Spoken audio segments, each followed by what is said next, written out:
Israel দেশে এক বড় দুর্ভিক্ষ হল।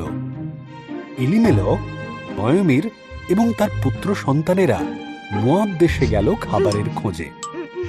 এলিমেলক সেখানে মারা গেল। তার পুত্র সন্তানেরা মোয়াবিয়া নারী অর্পা ও রুথকে বিয়ে করল। তারপরে নয়মির সন্তানরাও মারা গেল। ওই তিনজন স্ত্রীদের কোনো স্বামী ছিল না।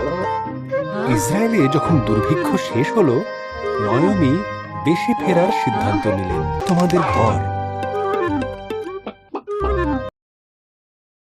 অর্পা থেকে গেল, কিন্তু রুথ বলল, তুমি যেখানে যাবে আমিও সেখানে যাব। তোমার জাতি আমার জাতি, তোমার ঈশ্বরই আমার ঈশ্বর। নয়মি এবং রুথ একসঙ্গে ইসরায়েলে ফিরে এলেন।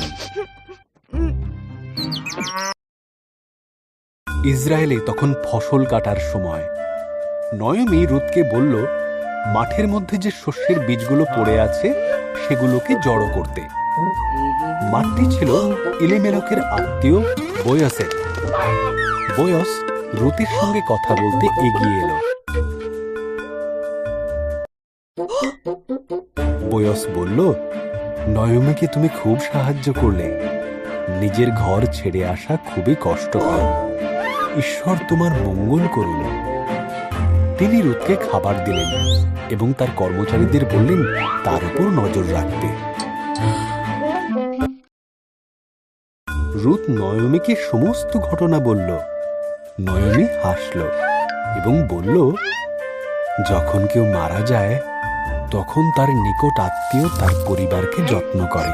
সেই ব্যক্তি তখন তাদের মুক্তিকর্তা হন।